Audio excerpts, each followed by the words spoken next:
ગુજરાતમાં બેરોજગારી માત્ર 1% હોવાના નાણામંત્રી કનુભાઈ દેસાઈના દાવા સામે કોંગ્રેસનો મોટો પ્રહાર. કોંગ્રેસ પ્રવક્તા હેમાંગ રાવલનો આક્ષેપ, રાજ્યના લાખો બેરોજગાર યુવાનોની વાસ્તવિક સ્થિતિ છુપાવવા માટે સરકાર આંકડાકીય માયાજાળ રચી રહી છે. 10,000 રૂપિયાની લોન અને ટૂંકા ગાળાના કોર્સને પણ રોજગાર ગણાવી સરકાર ખોટી સફળતાના દાવા કરી રહી હોવાનો આરોપ. રાજ્યની રોજગાર કચેરીઓ નિષ્ક્રિય બની ગઈ હોવાનો દાવો સાથે કોંગ્રેસે અધિકારીઓને સાચી માહિતી જાહેર કરવાની અપીલ કરી. શું ખરેખર ગુજરાતમાં માત્ર 1% જ બેરોજગારી છે કે પછી યુવાનોના ભવિષ્ય સાથે આંકડાઓની રમત રમાઈ રહી છે? જુઓ આ ખાસ અહેવાલ. ગુજરાતમાં નાણામંત્રી શ્રી એક જવાબદાર પદ ઉપર છે અને તેમનો એક વિડીયો બાઇટ જોવા મળી છે, જેમાં તેમણે કહ્યું છે કે ગુજરાતમાં બેરોજગારીનો દર 1% છે. શું હકીકતમાં ગુજરાતમાં બેરોજગારીનો દર 1% છે?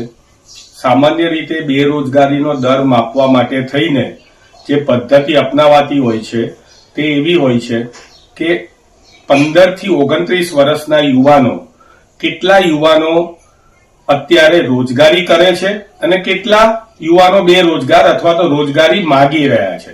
એટલે જો 100 માંથી 99 યુવાનો અત્યારે નોકરી કરતા હોય અથવા તો રોજગારી મેળવતા હોય ને એક યુવાન ના મેળવતો હોય ત્યારે બેરોજગારીનો દર 1% હોય. ગુજરાતની જે જૂની વસ્તી ગણતરી હતી એના 20% ઉમેરીએ તો 15 થી 29 વર્ષની અંદર અંદાજે 2 કરોડ યુવાનો છે. અને એ જ રીતે 29 થી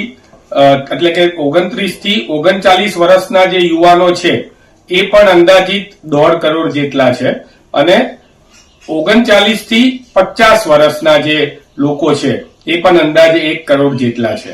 એટલે લગભગ તમે સમજો કે 4.5 કરોડ લોકોની અંદર માત્ર 2 કરોડનો ડેટા, અને એ ડેટાની અંદર પણ જે રીતે અત્યારે વડાપ્રધાન રોજગાર યોજના હોય એમાં 10,000 રૂપિયાની તમને ઓજારો લેવા માટે લોન આપેલી હોય તો એને પણ આ યુવાનને રોજગારી મળી ગઈ છે એવું કહેવામાં આવે છે.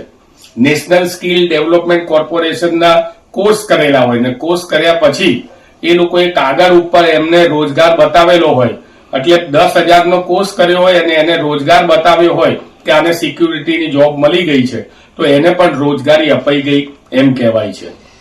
તો શું ગુજરાતની અંદર પહેલા જેવી રીતે કોંગ્રેસના શાસનની અંદર અનએમ્પ્લોયમેન્ટ માટે નોંધણીઓ થતી હતી, આજે એ નોંધણી કરનાર લોકો જે છે ત્યાં જ હજી સુધી કોઈ નવી ભરતીઓ નથી થઈ. આખો અનએમ્પ્લોયમેન્ટ ડિપાર્ટમેન્ટ જે છે એ અત્યારે રણીધણી વિનાનું છે.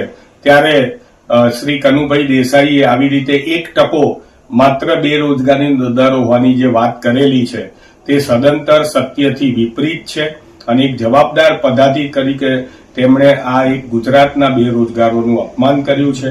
મહેરબાની કરીને તેમના આઈએએસ, આઈપીએસ અથવા તો જે એમના ઓફિસરો છે નાણાં ખાતાના, એમને પણ કહેવાનું કે તમે પણ મંત્રીશ્રીને સાચી માહિતી આપો, જેથી કરીને મંત્રીશ્રી તો ગેરમાર્ગે દોરવાયા છે પરંતુ ગુજરાતના યુવાનો પણ અત્યારે ગેરમાર્ગે દોરવાઈ રહ્યા છે.